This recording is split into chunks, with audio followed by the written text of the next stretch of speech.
talk or question directly, so we don't talk over each other. All right, yeah. So I'll keep track of all the comments and everything like that. All right, guys. If you guys are in here right now, this is our first episode of Warfighter Wednesday.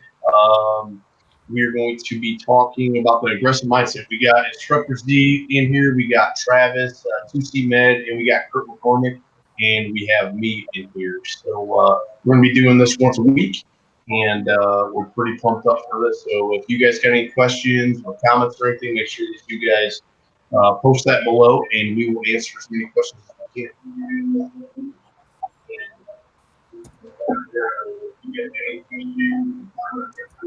I think we're in a lag right now.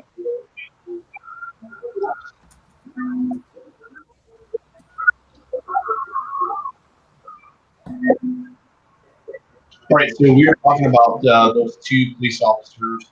What city and state was that in? Does anyone know? What state it was in? Yeah. Oh, man. I don't remember off the top of my head. Are you guys getting a bad echo? Yeah. I use earbuds. That way, anything that gets projected from you all doesn't reverberate back. I don't have any here. I'm in a hotel, so I'm bare bones right now. I think it's an echo. You don't sound very echoey. What'd you say? I think it's Bobby because he's in an office right now. This is why he's echoing. So I had it on. It was connected to my Bluetooth on my other computer, so that's probably what it was doing. Yeah, it sounds better already. Okay, all right, sounds good. So there's a video that was going around on social media. Two officers, and there was a guy with a knife, and they were trying to use as aggressive verbal commands as they could. And it ended up at the end, they engaged the suspect one time. He went down to the ground, and they didn't end it there. They weren't aggressive enough, and that suspect was able to get back up, and he was actually able to grab a hold of his partner and almost stab his partner before he was before that threat was eliminated. So he always talks about the aggressive mindset and making sure that you follow through with that. So what do you guys think on that video? What number one, what should that officer have done first? Bobby, what's the name of the video? I'm going to pull it up real quick so I can kind of go over it. I haven't seen it. I don't know. I can find it really quick. Yeah, it was a body cam. Body cam. One of those most recent body cams. Body cam. Oh. Cop stabbing or something. Was it with a screwdriver, Bobby? Let me see here. Hold on. It was in Athens, Georgia. Yes. All right. So I'm going to text it to you, Travis. Okay. As far as like how I feel about like that aggressive stuff, though, you know, like kind of like Athens, Clark police. We did some low vis training yesterday with the guys, and you know, talking about, hey, if you're overseas or if you're out somewhere and you're going to carry this, you know, create that distance, you know, and I was trying to like show the guys that creating distance is your friend, you know, especially if you don't want to necessarily get into that fight. Those cops, though, I would imagine they kind of like want to be a little bit into the fight. I don't know. What do you think, Z? I'm getting echo and getting lag. Hearing everybody differently. Where you? We can hear you. We can hear you. I got to see that video, and from what I saw, it was a lot of please stop what you're doing, not a lot of imperative verbal command. They didn't have a command presence, and they didn't try to project one. It was a lot of hope, like please stop, and the guy just kept challenging them every time, and every time they didn't respond more aggressively, he just took that as he owned the situation and he knew it. Now, whether or not he was in his right mind, we will never know. So I mean, obviously, if the dude's asking for them to kill him, the name of the article is "Kill Me: Knife Wielding Man Dies in Police Shootout." Right. You know, so if he's yelling "Kill me," if he's suicidal, if he's trying to suicide by cop, then obviously he's not in the right mindset. Man, I don't know. That's a hard one because obviously, like, he wants to get killed. He wants to be harmed by the police. He just doesn't have the stones to do it himself. And like, I don't know. I wouldn't want to be the guy to kill him, but I also wouldn't want to be the guy to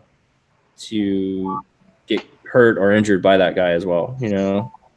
So basically, what that video was is the guy is coming at him. Yeah, he's coming at him hard, like he's charging him. Yeah, correct. And one of the hardest things, I guess, that he has to do is decide if he's going to use deadly force, and he does. He's like, okay, cool, this guy's running at me. I'm going to engage this threat, but he doesn't follow through. And that guy is actually able to get back up off the ground in about. He shoots him. Yeah, he puts rounds in the guy, and then he still gets up, and comes at him. So with that being said, I think a lot of, and you know what, you can correct me if I'm wrong, but I think a lot of law enforcement officers, number one, they don't get enough training, but number two, they don't get enough training for that type of situation. Right? So, it's more, routine police work and stuff like that, and they train to that standard. So when something like that happens, where it's it's a situation where you're going to have to use deadly force to eliminate a threat, I think that a lot of those guys freeze up and they don't know exactly what they're going to do. Heart's racing. You get that chemical cocktail going, like Z says, and you get overwhelmed in the situation. And one of the really good points that Z made was if you train for that conflict, as in, if you're training for that kind of situation, all of the other stuff makes it easier, but you always have a frame of reference. I mean, like in this video, the cop's begging him, "Please don't, sir. Please don't put it down. No, don't." And he gets 3 or 4 rounds off on the guy. So yeah, I mean, I think the police officer is probably jacked just as much as the guy who is wanting, I mean, I don't know the situation if the guy was on drugs or something like that, but to take rounds like that and not be affected is pretty impressive. Yeah. One of the things, if I can speak on this, I think one of the other things that affect that officer is he's kind of like a lot of other people that find themselves facing violence, is they just can't believe it's happening. Right. I can't believe this is happening. So they have that loop in their mind where their analysis paralysis, and they just cannot cope with what they're actually doing, despite their job and how many years they've done it. If they've never actually had to deal with a suspect like that, because cops would go 20 years without ever having to press a trigger. And the day they do it, and every day they don't is another day reinforced that they hadn't had to. And that's just a natural progression of experience or lack thereof. That's why a lot of guys who go overseas think that when they go on deployment, a lot of them just think it's going to be cake. And then when they actually experience an IED going off and shit popping off, and it just their philosophy is challenged right there in that moment, and it just wrecks them. Well, and good on for the guy's partner, because he's got him in a chokehold and he takes a headshot. I mean, the guy's got him in his arms. He's trying to stab him or whatever he's doing, and the guy smokes his melon. So I mean, good for him for being willing to take that shot, be skilled enough and confident enough in that to stop the situation. Like, honestly, like maybe they just cops don't get as much training as they need to, or ammo and all that stuff. So this could have been ended early on if the shots that he had put on the guy in the beginning had been effective. Yes, correct. So what do you think? It's hard to I wasn't there, so it's hard to judge that guy. Yeah, totally hard to judge him. I'd be surprised if he's still in uniform after that. No, man, I have faith in that guy. I have faith in that guy. Got me? I mean, some people quit. That's I have faith in that guy's resiliency, man. My brother's a cop, and they see stuff all the time, and yeah. and you know, obviously he's gonna go through some stuff, and he's gonna need to process what he went through, and I have faith that he'll pull through. You know, like these dudes deal with a lot. Yeah. I personally feel like the police officers have it worse than soldiers do. Yeah, but so at what point do you recognize that? At what point do you recognize that there has to be some kind of training to eliminate that from happening? And obviously, you know, it's good that only that threat was eliminated. But what happens if that guy did injure that other officer? You know what I mean? That's a direct result of the guy that made contact. He didn't follow through with what he had to do. I mean, that would be It's a logistics issue too. that would be something that dude has to deal with, and those would be his demons to go through. You know, like if he didn't respond and say that guy got his carotid or something like that, that would be on him. You know, it would be on him at that point. So I don't know. I think maybe less dissection of that one situation and more dissection of the mindset of it. You know, like to me, we push this sheepdog thing on everyone, and not everybody wants to be a sheepdog. Some dudes, you know, like maybe those guys maybe needed to be a little more wolfish. You know, I've never been a big sheepdog guy. I've always believed that I take care of my own. You know, and yeah. I'm fighting to get out of the mall with my family, not to stay and right, yeah, you know, be on even news. overseas, you know, like the whole sheepdog thing overseas. You know, like whoever you get with is your pack, and that obviously that dude in that situation, he, you know, that was his partner. You know, so hopefully they were like a little more connected than, you know, just trying to protect the masses on that situation. Yeah. One of the biggest drawbacks to more training is it's more officers off the streets. So it's like, how do people balance that? And that's a budget and logistics issue. And yeah, but I mean, like like, so if it's more training and it's more like you'll pull a guy out of the car for whatever EO training and whatever, you know, like it needs to be a balance of like, okay, this is the amount of training that these guys are going to get to be sensitive. Well, but this is also the amount of training that these guys are going to get in order to, you know, use their firearms lethally, use their less than lethal equipment. You know, I'm going out to Utah this month to teach the Salt Lake Valley SWAT teams, you know, medicine and firearm stuff. So there's time in it. They just need to, you know, they need to be willing to step up and take the time. What do you got, Z?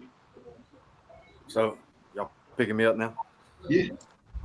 I had some kind of mishap. I came out and came back in. I think in the vacuum, if we're looking at it in the vacuum, this situation with this police officer and that guy attacking him, there's one thing that's just somehow being missed, whether the cops are highly trained or not highly trained, and you know, they can blame it on their department, whatever. They're responsible for their individual training, in my opinion. If they're not providing you what you think you need, then you go get it somehow, because you're the one out there that's liable and at risk.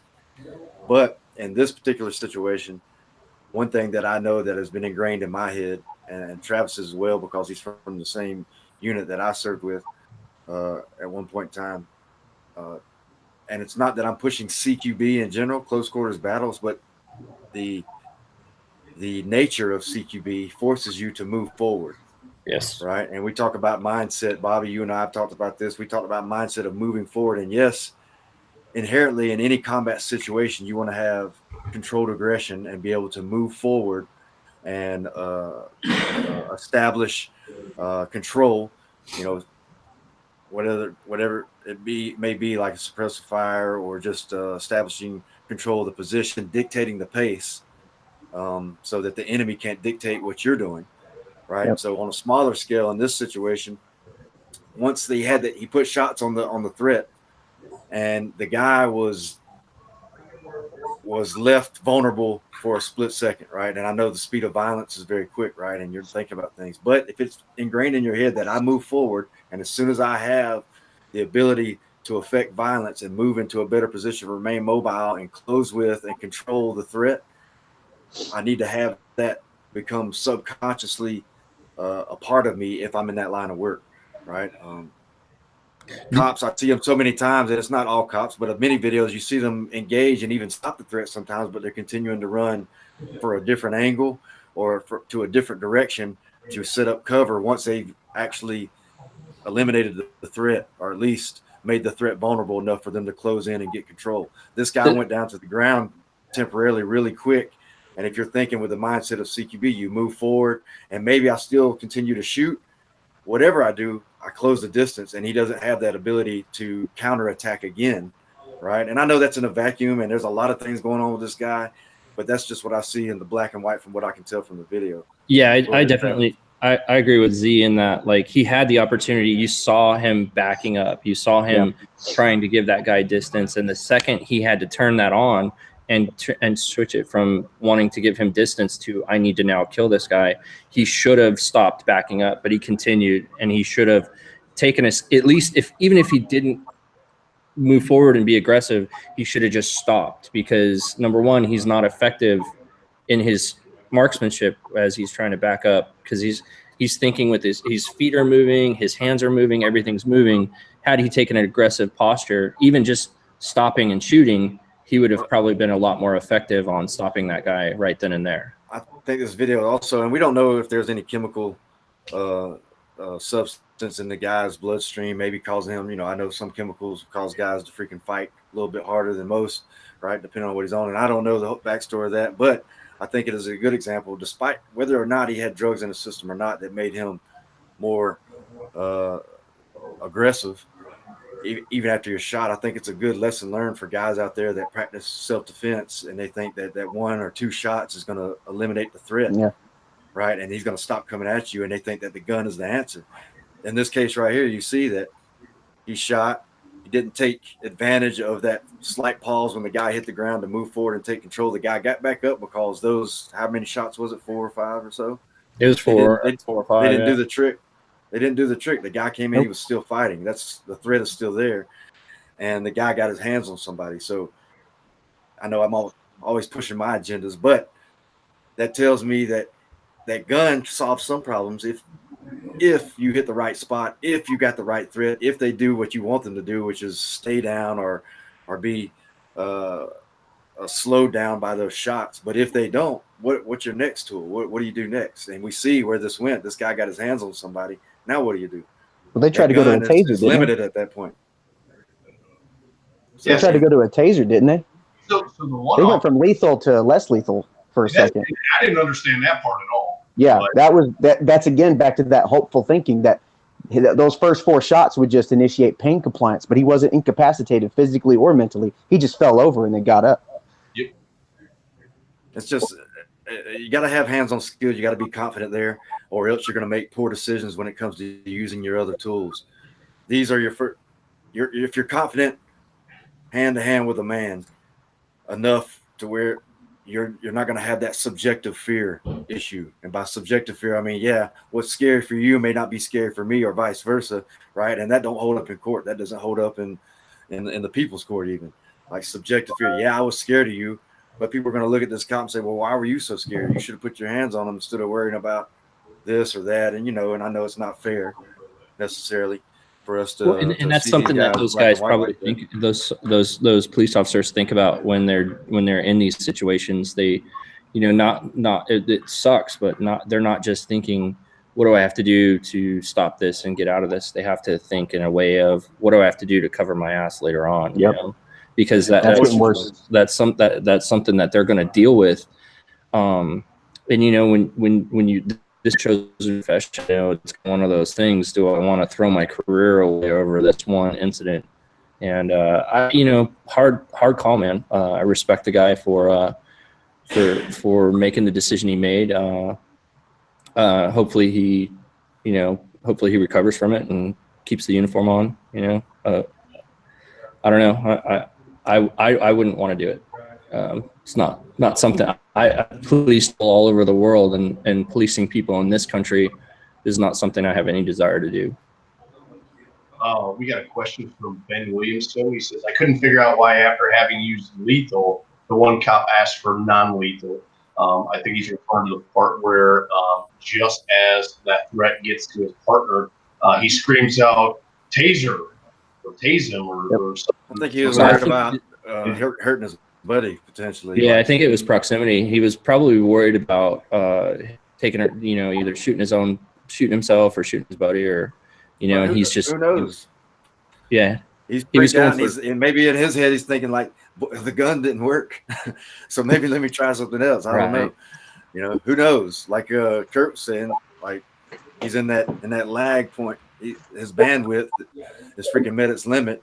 He's processing and he don't know what the hell's going on. He's trying to throw whatever at it. And we always say this: vague idea equals vague action. And what equals that vague idea that he had? Probably Kurt mentioned this before we got on air, I believe.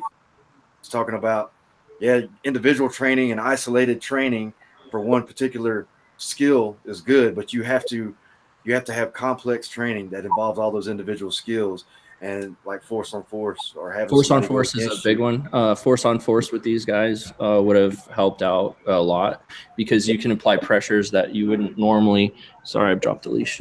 You can apply pressures that you wouldn't normally be able to do. Blue barrel stuff is huge, whether it's airsoft or blue barrel. Just a way for them to physically feel a response. Like if you're being shot in the face with little BBs or paintball, you're gonna make a different decision than if you're just up there winging it, kind of thing. You're simulating that emotional response in your training, so you actually are thinking about self-preservation to some core set of rules within the game of force on force, but you're being a little bit more realistic about your decision making, and it's not just procedural memory. So Z said something a little bit ago that I think is important, that these guys are professional police officers. So whether they are provided the training or they do it on their own, I 100% agree with that, because as a professional soldier, I wasn't always given every single piece of equipment that I needed. I wasn't always given, I was always trying to find something that made it better, or find some place to go train that made it better. If you choose a profession, you should be an expert in that profession, whether you have to do it on your own or not. And it doesn't cost a lot of money to go to the range. It doesn't cost a lot of money to listen to seminars. It doesn't cost a lot of money to pick guys' brains like Z that are out, putting that information out there. And Travis, like you said, I'm sure you do the same thing when you have the time and the availability. I offer free slots to the first responders. Like every class, I say, let me know. I got a couple slots I'll always give to those guys. And I know time is an issue, right? You got some of these guys have 12-hour shifts, and I've worked 12-hour shifts before. I know that sucks. You don't leave a lot of time for anything, so your family's left, getting scraps. But how important is it for you? Because your family's going to be left getting scraps too if you make the wrong decision in the heat of the moment and you end up being on the wrong end, right? Legally, right? They're going to be getting the scraps. You're going to be without. You're going to lose your career, possibly your reputation, and all that stuff that goes along with making one of these bad. Z's lagging out a little bit. You there, Z? Yeah, no, The guy. You'll agree. You want to repeat that? I was saying, well, cops are. Yeah, we lost about 15 seconds. Well, I said that, cops are under the microscope, and every decision that they make is pretty much scrutinized. So if they screw up and make that one wrong decision that costs their career, now their family really is scraping up the scraps, right? They might be out money. Their livelihood. Maybe they don't get hired by anybody else because they made such a crappy decision, but they have the chance, they have the ability to take their own training into their own hands. Like I understand it that of course, the organization can always do better. Of course. And of course, brass don't always do what's best for you. They cover their ass with check the block training, right? They cover their liability.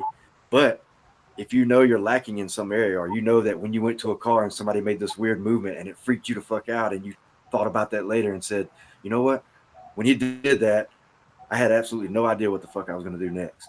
And you recognize that vulnerability in your training or vulnerability in you, you have to address that. That's on you. I don't care if the organization didn't give you the training or not. That's on you. You're out there. You're going to pay the price if you make that wrong decision. Right. So yeah, that's the way I look at it. And yeah, that sucks. You don't want to pay your own money, but people will work with you. People will work with you, and we'll give you the training. If you need it, you let us know. You got plenty of knowledge out there. And there's guys out there like Zee, like Jeff Kirkham, like the guys out at ReadyMan that are doing those things, that are offering the free courses to guys. So just because your department won't pay for it, it's not really a reason to not do it. You know, like I'm flying out to Utah this month to teach Utah Valley Sheriff's Department, you know, and I'm doing it on my own just because it's my brother's SWAT team. So of course I'm going to take care of my brother's SWAT team. You know, we're going to do medical and pistol training. So, and it's not the first time we've done it. So there's guys out there that are doing these things. There's people out there like, and I know this is a bad example because it's the snipers guys, but there's people out there that are raising funds, nonprofits that are raising funds to send equipment over to the snipers overseas. I'm sure there's the same. I just have to do some research and find it, that are doing the same thing for law enforcement guys, you know, that are raising funds to provide training for those guys. That one kid, I think he was like 13 years old, 12 or 13 years old. He raised $80,000 for the department to get vets. Right. There's a young lady in Tennessee that's trying to put a med kit in every single classroom in the state, you know, and she's doing that all through GoFundMe. So, you know, there's people out there that are doing really cool stuff like that are kind of filling the gap of what the departments don't have the budget for. I think one thing that's lacking is the culture. It's trying to encourage that culture that, I mean, if you're in a profession where you carry a gun, you're absolutely a gun guy, whether or not you like it. And, you know, you're a first responder as an officer too. So having some skills brushed up on that for medical, because you're the first one going in before EMS, you know, little things like that those small moves have massive ripple effects to affecting the situation and getting that time in, you know. And I think some of it is not everybody that becomes a police officer is a gun guy, you know, not every single guy who, you know, some guys just, you know, they're attracted to the job for other reasons, you know, and so the problem is though, they might not be a gun guy, but they need to be an expert at least the one gun that they carry, if not, you know, be a relatively competent for what they're expected to do. Exactly. Yep. Right. The pistol quals, the standard pistol quals to become a police officer are pretty basic, you know, and so if you are going to do that, then man, seek it out, go to the range, you know, shoot, just hanging out at the range, the indoor range in Clarksville, you can just stand in there, you'll meet 10 gun guys, you know, and if you don't know, ask, you know, spend one day a month going to a competition and you're in a room full of guys who are just waiting to tell you how to be better. Exactly. Like more guys, even instructors, spend more time off the range or on the range giving out shit for free than they actually do making money off of it. That's the reality, because they're so passionate about it. They just want to help people. I think it comes down to like egos, and I've been victim of it myself, right? I've been around guys that were awesome at a lot of things, right? So where even if you thought you were awesome, like you see the guy next to you and he makes you think twice about how awesome you are, right? So I understand that, and I understand having a false sense of confidence where it's almost ignorance to think that you know what you don't know and you expect yourself to perform when you haven't prepared properly to perform. So that's, call it like false confidence, right? And then sometimes you just like, well, I'd rather leave it up to chance to see how I would do in the heat of the moment versus expose my vulnerabilities in front of all these other guys where I might look stupid. And you really, if you look at it just like that, I think even the most ego-driven guy would, if I brought it to him black and white and said, all right, so this is what you're weighing against. You'd rather say, just in case something happens, I'd rather just be fucked up potentially and get my buddies fucked and get me fucked or whatever the case may be, excuse my language, or I just preserve my ego. And if you show it to them like that, even they can't argue that, right? So, and that's how I talk to my own self, right? Am I going to just let my ego and me look at the potential for me to look stupid or silly or somebody know more than me get in the way of me actually being capable? when it counts, you can't do that. Anybody that's got any kind of heart or intelligence, and you present it to them like that, you can't choose ego over being capable in the situation that where people's lives might depend upon it. Your family's yours or your buddies. Right. There's totally egos in this, and at the end of the day, you just need to leave that ego shit at the door, because you know, like, never happened. I learn stuff all the time. You know, like, there's so many times where I'll go to a training or something like that, and I'll learn something new every day. I learn something new. So I'm 100% with you, Z, that egos just need to get checked, you know, and not everybody can do that. Not every one of these guys is able to put that aside. It's sad, because that's the harsh reality of it. You know, there's so many people that, you know, it's one all be all. This is how I'm going to do it. This is how I'm always going to do it. If you're not doing it like that, you're not good. You know, and that's one of the worst things in the industry, especially with instructors. You know, if you could take a little bit from each person and better yourself, it's worth it 100%. Oh yeah. I mean, personally, as a perpetual student, every time I'm on the range with guys who shoot better than me, I learn more then. And I sometimes when I'm in practice, I don't want to be the best guy on the range. I want to be able to glean as much as I can and practice what I'm not good at as often as I can. That way I can be a well-rounded, you know, home, self-defender, family, and everything else I do, you know. Well, one of the biggest things is, you know, in the shooting community is tactics change. You know, it's a progressing industry, and if you get stuck in your mindset that you are comfortable with at that time, as we go on, you know, months, years, whatever the case may be, there might be something that works dramatically better. And if you don't want to get out of that mindset, you're impeding yourself. You know what I mean? So I think a lot of guys have to realize that it's an ever evolving thing. It's like almost like jujitsu, right? When you think you got it, you don't.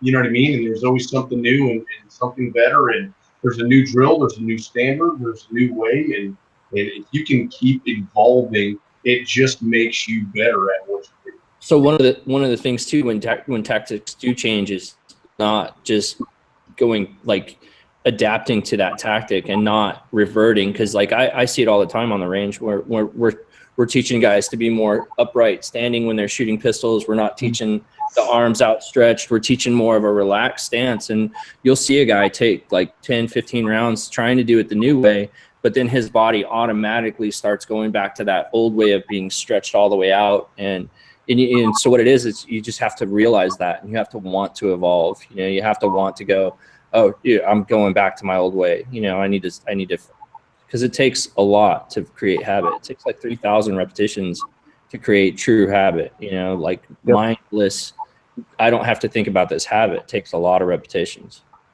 We got a couple questions. We got Doug Bunyard says, "Hey Z, just tuned in," and then Ben Williamson again says, "I always want to be next to someone better than me. Swallow that pride and learn." So, hey Doug, the Alaskan assassin from Alaska, huh? Well, he lived there. I think he's originally from the. Yeah. He's been all over the world. Oh, hey, the real question is, Kurt, where the hell is your rifle hat at, dude? Mine? Oh yeah, we are. Yeah, you're the only one. Everyone got a rifle hat. Oh, no. I mean, I got a rifle. Draw a rifle on your forehead. there you go. Hey, man. Yeah, I got a Sharpie somewhere around here. Here, I got a dry erase marker. Let's get into those team tactics, right? I know Kurt, if you guys don't follow Kurt on Facebook, he almost started a freaking whole bunch of stuff with the fatal funnel the other day, right? Did you guys get to see that? I did, obviously. Then I got banned on Facebook, so I couldn't respond to it all. Z, did you get to see that, or Travis? I didn't see it. Okay, so why don't you tell them what the meme said that you posted? Oh, I'm tackling things that typically get regurgitated as a statement and not a thought. where people try to solve every question by just saying 2 words over and over again. Fatal funnel, fatal funnel. You can't do this because of the fatal funnel. And, you know, why you can't change the way you approach a threshold because the fatal funnel. And so what I'm doing is I'm trying to emotionally attack people who think in that robotic way. And man, they start smashing that keyboard hard and fast. And I kind of do it on purpose, but then I don't come back at them with that same kind of veracity. And I just like, hey, all right, now that you have to articulate why you believe what you believe, they start to actually have to think about it for the first time. And I'm saying for the first time, like actually think about it, where they're not repeating something they were told back in 2008. Well, and I try to create those kinds of conversations. Yeah, I think it's good. I think gun industry, politics, anybody in the U.S. got a fight going on over there, Travis? Sorry, I'm in a hotel. There's a bunch of people I'm in a hotel lobby. There's a bunch of people walking in and out. But I think what there's a lack of is people don't ask why anything. Like so. Yep. Well, a good friend of mine, Doc Seth Hasselhunt, he told me, I was talking about the Instructor Zee brand or whatever. I'm stuck with the name now, but he was telling me like instructor's actually the lowest level of educator, right? They basically can regurgitate curriculum in a way that they were told to regurgitate, but a teacher or someone, a higher educator knows. A walking PowerPoint. Yeah, but you know why. You know why that is, and you actually critically think. You critically think. Critical thinking is a lost art. They teach it for your associate's degree. They should teach it in middle school, I think. But as a class for critical thinking, like what is the source? Why is it that way? What is the facts involved in this?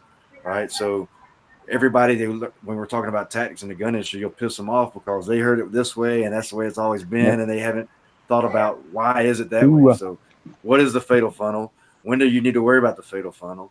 And what's going into that? What decided that kind of tactic, technique, or procedure? Who came up with that, and why were they doing that? What was the context of that, right? And it changes all the time. And from CQB standpoint, guys, it's changed like every 2 or 3 years. When I was doing it regularly, our tactics would change based off of context, but it didn't mean one was no good anymore. Data. It's just for what we were doing, we changed something. We changed an aspect of it. And there's actual real data floating out there, and people are just not willing to grasp it and digest it to see what they can glean off of it. And so some of these guys who are, I think it boils down to a little bit of laziness, actually. It boils down to a little bit of laziness in that, like, when you teach a guy to, like, after he engages a target, to look left and right, you're teaching, like, we're creating like just scars in that dance like, moves. We're creating dance moves in that. Like, I see guys all the time when they engage and they go like that, and I'm like, what the fuck did you just do? You know, like, why? You know, like the whole thing of like anything like left and right, for an example, came from engaging with your partner to the left, you know, looking him in the eyes and making sure that he doesn't have threats or he's not freaking out, and then engaging with your partner to the right and doing the same at the same time as clearing the areas that you're responsible for. You know, it's not about just like a mindless numb. They forget the purpose. So the purpose is just as important as the action. Well, I think one good way to describe how people do it, and what you were just talking about, Travis, that mindless action that they're taking, which they don't know why, is like clearing a gun. Like, you should be deliberate about it. You should really think about what you're looking at. So we teach people, you know, clear the gun, you remove that source of feed and lock it to the rear, right? And then you check those areas. Now, could I do this and look like I checked? Yeah, I could go through the action and not really do anything and not even be sure what I just did. And sometimes I'm tempted to do that because I've created a system that I do so much. And I have to say, what am I looking at? Why am I doing this? To make sure there's nothing in here physically and visually. Make sure, right? Because that's the system you develop to be safe, right? Well, that's the same thing. People start doing things deliberately means you're conscious of what you're doing. And some things you're kind of, I'm not going to say unconscious because that's not the right word, but you know, you develop skills to a point where you're no longer thinking about sights and trigger, and you're now able to Like think an about the autopilot. problem. Yeah. Some of I those think- things are okay, And but this is, administrative handling and, this you will know, this will catch a lot of hate, but I think a lot of people that don't give explanation are probably crappy instructors, or just don't know, you know, or weren't taught, you know, like a Just complete. regurgitating. Yeah, Yep. they've sat in a bunch of classes, and now they want to push their spiel or push their training or whatever, and we have like the instructor pool is very inundated right now. yeah, they're not nurturing The pool like a is father very would. the pool is very crowded right now. Like you know, in our industry, in all of it, in medicine and firearms and, you know, survival. Well, And that's because social media has created a platform for everyone to be an expert. everyone's an expert. Everyone's an expert. Whether you've shot thousands of rounds, you know, or not, you can be an expert like that, you know. And so I you know, and it's just we're just gonna see more and more of it, you know. I don't teach personally because I don't teach individual, or like a lot of individuals, just because it's such a crowded space. I you know, I'm kind of like, my thought is right now I'm just kind of hanging back, doing my own thing, waiting for the space to settle out before I start jumping into it.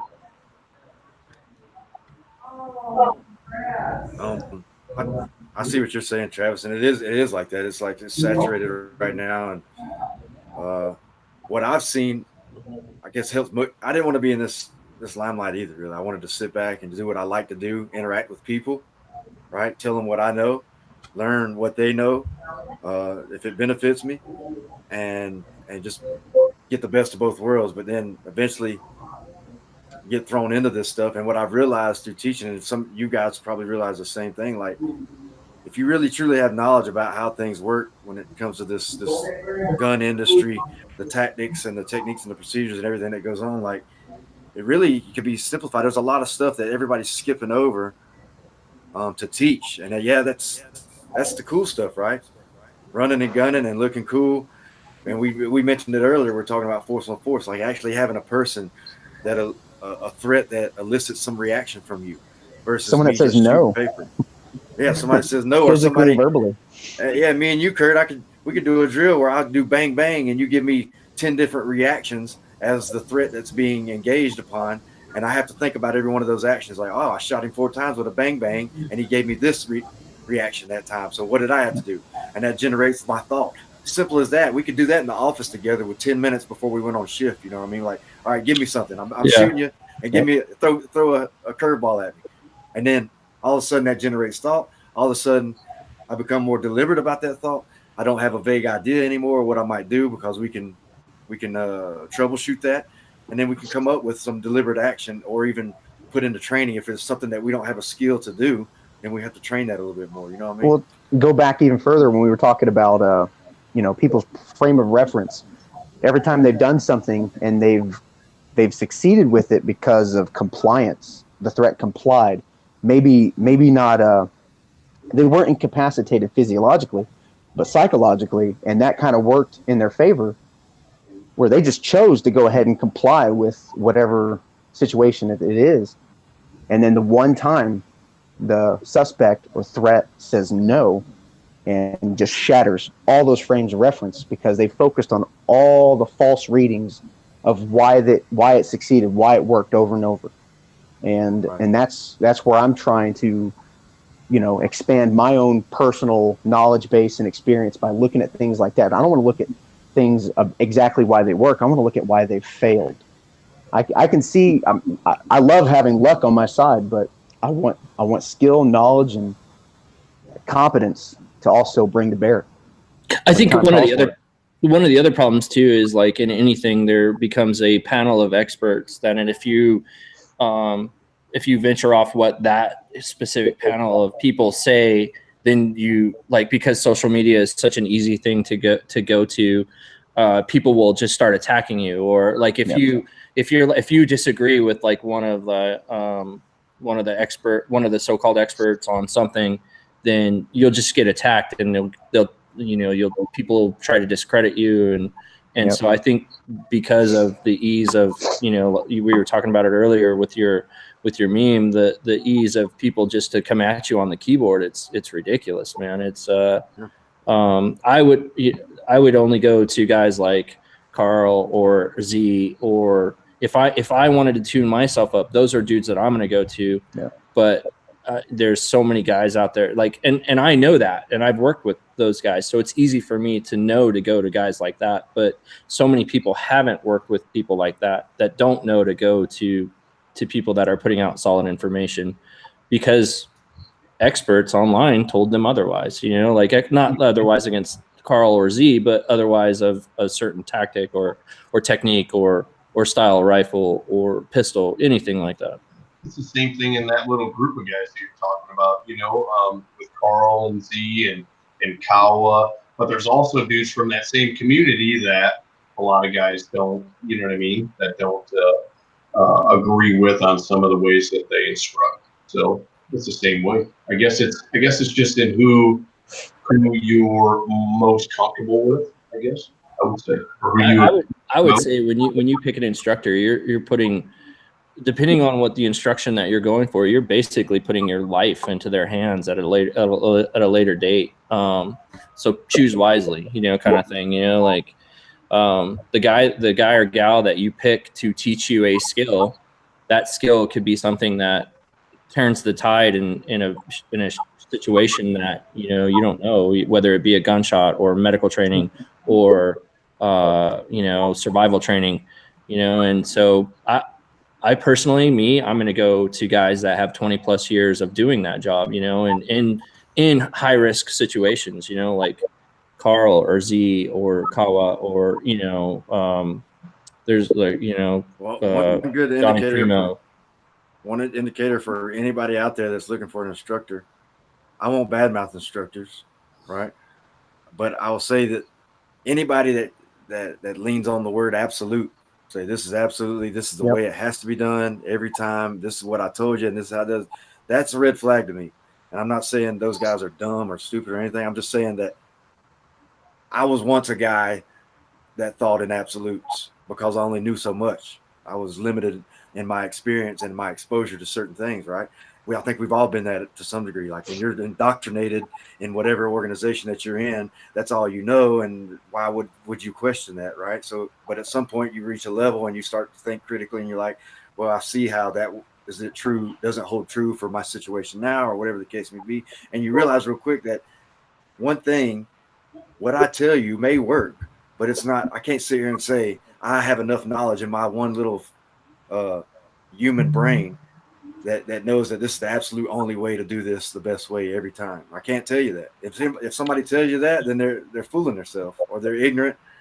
Maybe they don't know how they're coming off or what they're saying, but you can't be absolute. Like the only thing absolute in my mind when it comes to our industry or the industry I'm involved in is safety, right? You absolutely follow those safety rules to the best of your ability, right, at all times.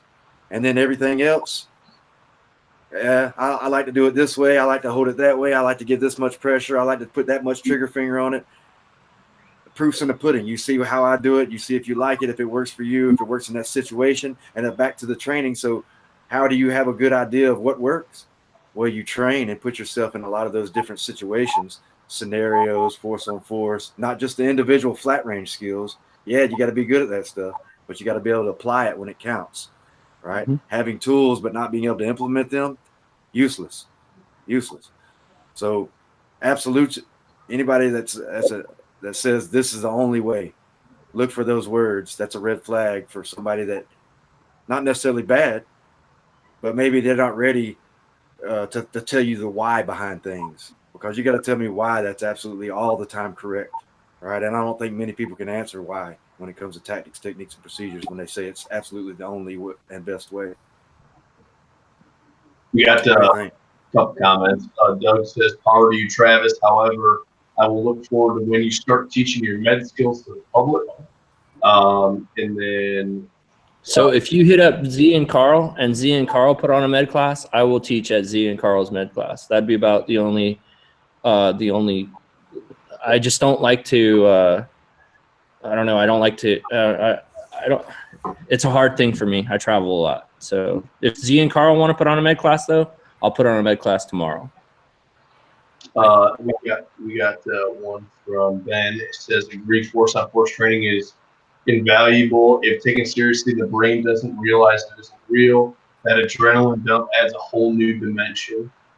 And then Mad Ray said, Bobby, hold on that one. So he's whoever said that's absolutely right, because force on force taken seriously, though. Like if you blow it off and you blow off, you know, say like the guy's blasting you with whatever method of training you guys choose to use, but you blow off the fact that they're putting you down, or you blow off the fact, you know, if you're gonna do it right and take it seriously, because you have to have good actors to understand that you have to take it seriously. You have to take it seriously, and you have to have some acting skills. Especially if you're doing medical training, you have to have acting skills. And try as best as you can to have a frame of reference from reality, such as, that's why I tell people to hit up YouTube and watch all these videos of people getting into violence. Like you want to actually develop your mindset to recognize what that stuff looks like. You want to know what a knife fight looks like, what defending against a knife looks like. There's a playlist somewhere on YouTube of 150 knife attacks. Watch all 150 of them. Watch people get stabbed. It sucks, but you see what it looks like. You watch how they move with the blade. You watch how they close the distance, how they ambush you. You see what people actually do under those stressful situations, and you try to start developing your own response with that frame of reference in mind, because you know what it looks like more and more. And also, other guys training, you start running that rubber fake knife on the mats. The other guy kind of has an idea of what it should look like, and it's not going to be two kids playing around with wooden swords. It's going to actually be people taking it seriously and trying to not recreate the same thing over and over, where you start developing this kind of sense of kata of dealing with disarming a knife or responding, you know, all kinds of different ways of dealing with it. If you only create one way to deal with 20 different situations, you're not being realistic. You're kidding yourself. And I think Zeo agree. Like you have to apply some pressure. If you want to have realistic training, you have to apply pressure. If you're going to put a guy in a wrist lock, don't break his wrist, but at the same time, like let him know what it feels like, you know, to have a little pressure on that wrist lock. Or if you're going to take a guy down, like put some pressure on your buddies, like fight back a little bit if you have to, you know, like make it real, you know, don't make them earn it. There has to, you have to know, especially when you're talking hand to hand, there's no way to learn the stuff from ground zero. If you're somebody that's never wrestled or never been a part of combative arts, you have to feel, you have to see that things implemented with leverage and with weight, how they work. Or you see I'm going off on a tangent, but you think about the arm bar that cops are taught, where they grab the wrist and they put the arm behind the tricep and push. Yeah, it causes a little bit of pain, but it's really me complying, because you're not going to control my body by giving me pain necessarily. That's up to me to make a decision now. Is that the pain you're giving me and the fear involved with that telling me that I need to comply now? Or am I just going to say, well, I'm going to fight you now?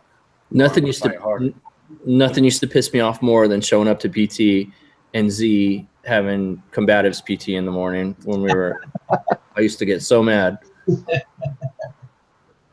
Look at him. It keeps him young looking, dude. I know. It's all the HGH. Bananas and peanut butter. But I think pressure testing, like you said, Travis, like I always tell them, and it's cliche as hell, but I love the saying because it makes sense to me, because I know why people say it. Pressure makes diamonds, right? I need to be pressure tested. I need to be. Having the skills, having the tools, that's not enough. Can you use those when it counts? Can you use them when your heart involuntarily starts pounding through your chest? Because it will. It don't matter what your training is. When you're scared, and everybody gets scared, it's just how you react to the fear is where training comes in. Everybody gets scared, and everybody will have the involuntary responses, physiological, like the chemical cocktail you're talking about, right? Mm-hmm. So how are you going to react to that with your training? How are you going to come back to the here and now and figure out what's important now for me to continue to do what I have to do in that moment? And then go ahead. I was going to say, that's another aspect of it, being honest with yourself that you're going to do things in spite of some of your training. So how well are you incorporating things that are accommodating your natural tendencies to respond to certain situations while you haven't developed that experience yet, that frame of reference, like we were talking about. So understanding, like, do you understand how people respond to stress, both emotionally, mentally, and physically? What does that look like? What does that feel like? What does tunnel vision feel like? Have you ever had tunnel vision that you induced on purpose that wasn't some frame of reference where you're sitting there like, oh, do you know what it's like to have a deer jump out in front of you? It's kind of like that. Well, no, let's try to recreate that with a person trying to hurt you because he knows he can get away with it. So, do you want to know what fear, like that whole fear, and you want to feel that? Have somebody, like, have your buddy or your wife or whoever get a tuned up little airsoft gun and tell them to go hide in the house, and then you go in there to clear it. Because I tell you what, getting shot, you will feel some fear as you go through that house, and you're like looking for someone that's about to shoot you with a BB that's going to leave a welt. You know, like you'll have that fear. You'll have that fear response. You're not going to run through doors blind, are you? Mm-mm. Nope. That's a good test, and I did something like that with my son, and I was talking to people about that. And I'm not the best at I guess, being eloquent, right? But I do this for a living, so I need to be better. But anyway, I was talking about my son. I had him hide in the garage, and just me entering the garage from one door or the other, and having my son, 11, I think he was 10 at the time, in there waiting on me with an airsoft gun. I was hyped up, man, because I knew that somebody was. I was being ambushed. I was walking in the ambush, and I had to react accordingly to the best of my ability. And that it hyped me up just that much training. And that tells the people out there listening, like, hey, man, you don't have to do a lot. I mean, yeah, there's levels to this shit, right? There's levels to this exposure and becoming composed in those moments. But you can start there.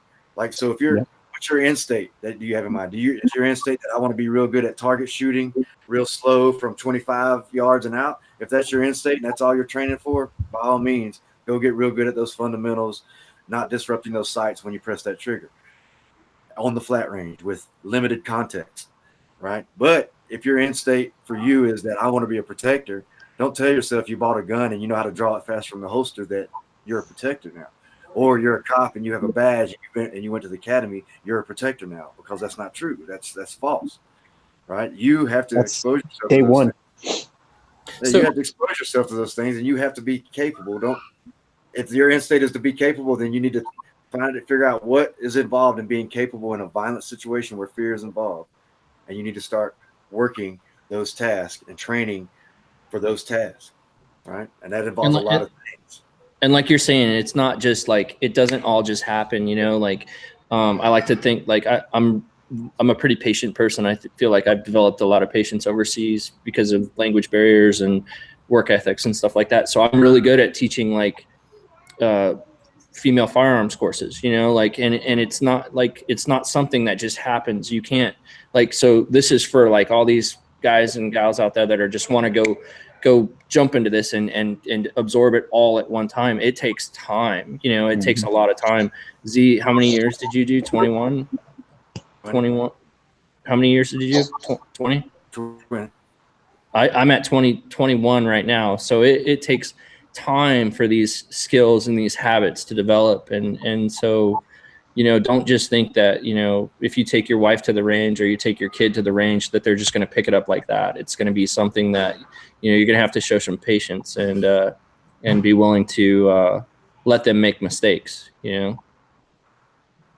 Continual learning process. I learned a lot after I got out of the military, more so about this type stuff than when I was in the military, to be frank. Well, a lot of that experience retires or gets out, and they refer back to the books published in the mid-90s, which get updated slowly. And that's that baseline frame of reference that's just in, you know, words on paper.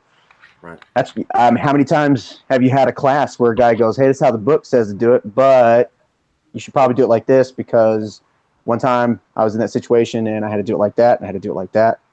And you have all these caveats from your instructor who's been there and done that. And he's now deviating from the book for a good reason. And then he's gone. Everyone else forgets what he said and they just whip out the book. Right. Guys, I only got a couple more minutes. Like I said, I'm at a hotel. We're traveling back from southern Mississippi. I was on contract with the military, or the DoD, for a while. We're heading back to Nashville. We're back to Clarksville. Got a couple minutes. You guys just want to go over some closing stuff? What do you got, Travis? On from today. For me, just keep an open mind, you know, like in anything, like just because, like guys were saying, if the book says just this one thing, but like you feel in your heart, or if you've seen something else work, you know, I'm an open-minded kind of guy. I know there's multiple ways to accomplish any one task, and I think that's more like an SF mindset than a lot of other mindsets. And so be an SF guy, you know, be flexible, be willing to change mindsets, or to change, you know, tactics. If just use what works and find what doesn't work, and practice, you know. What you got? Me? Yep. I'd say I agree with Travis 100%. Like, yes, we have doctrine, they call it in the Army, or guidelines, something to give you a base of knowledge, right? But it doesn't mean, unless it's policy that says this is not to be deviated from, yeah, right? Like a command or something like that, then it's you figure it out based off of that guideline. That gives you a way to start, but from there you branch out and you figure out what the situation determines that you need to do, or the context.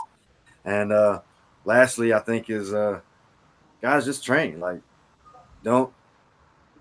there's no shortcut to anything. And I know that's overused. People say there's no shortcut.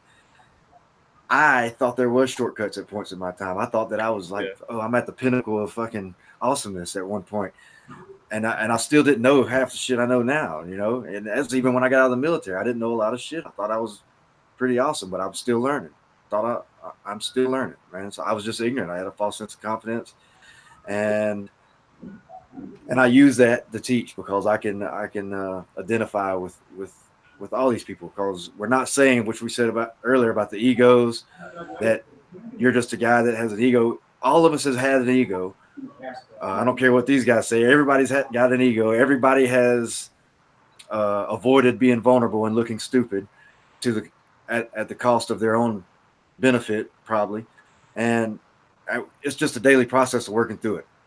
Don't take things. Do your research, critically think, right? Keep an open mind, and realize you need to keep working, and you don't know every fucking thing. There's a process. Yeah, just one thing that I thought about too while Z was talking was ask. If you don't know, ask. You know, like if you don't know why you look left and you look right, then ask someone. If you don't know why you hold pressure on a wound, you know, ask someone. You know, if there's no wrong answer, there's no wrong questions. You know. Kurt, what do you got? I was going to say, don't get sucked into dogma without asking why. And that when you start asking those why questions, you start developing new answers. Make sure you're changing for the sake of efficiency and not just to be different. That you're trying to make things better. Like, okay, this has worked. How can we make it better? How can we see what are its failure points? Are we training to the point the wheels are falling off and we're finding our inefficiencies, and then bringing those to bear and documenting that stuff and kind of coming up with your own doctrine, your own personal doctrine as an individual, a father, a husband, a citizen, you know, because when you're out there, you know, once you press the trigger, you can't take it back. Good deal. Yeah, I agree, man. Those are all some good points. You know, Z, Travis, Kurt, these guys are very knowledgeable in you know, all of these situations, and you know, it's definitely something that you want to do if you're going to take some classes, or if you want to get into training. I think one of the biggest things taking classes is guys don't know where to start. Like, even the guys here, they're like, I don't know what class to take, right? So, you know, I think these tune-up classes are really, really good. If you guys aren't familiar with those, it's a 4-hour class. It goes over accuracy. There's one that is problem solving, and then the other one is dynamic, I think. Yeah. Dynamic, right? Pistol and rifle, and they're only $100. And Luke back here today asked me, he said, "Hey, when's the next time he's doing one of those classes?" I told him on the 28th. And it looks like we had a comment from Tony Scheller, who said that he's attending your course next week. He can't wait to get some knowledge. So, if you guys are looking for a place to start, that's a great place to start. We'll look at doing a med class with Travis too. We've actually been talking about that for like 2 years now. Right. Okay. I'm hard to pin down, man. I'm hard to pin down. Right. Dude, it's hard. It's hard. But we're going to do these Warfighter Wednesdays every Wednesday. It'll be me, Steve, Travis, if he's available. Calvin's going to be on next week. We might get Mike Knockout Lights on there too. And then we'll have Kurt on, as he's available too. And we'll just talk about new topics, man. So if you guys have any topics that you want to go over or anything like that, comment on this video. It'll stay up on our YouTube channel, or you can send us a DM on our Instagram or Facebook or anything like that, and we'll definitely do that for sure. These are going to start going on our Patreon. So as we advance, we're not going to do the Google Hangouts thing. We're going to do another program. It's going to be pretty good. It'll be a lot better, a lot clearer. Yeah, man. I appreciate all you guys tuning in. You guys got anything else? No, man. Thank you for the opportunity. I really appreciate it. Absolutely. I'm humbled to be here, guys, in the company that it's here. I'm just humbled to be here and to be a part of this. Good deal. Hey, Kurt, I look forward to meeting you in person, man. Good to meet you. Absolutely, bud. Z, I'll be home tomorrow. Let's grab a beer. All right, I'll try, but I believe in town at the Rock Castle to teach this weekend with tactical rifle. I'll be home for 3 weeks before I deploy. 3 or 4 weeks. All right, I'll be back. Let me go get this money. All right, we'll see you guys. We'll see you next week.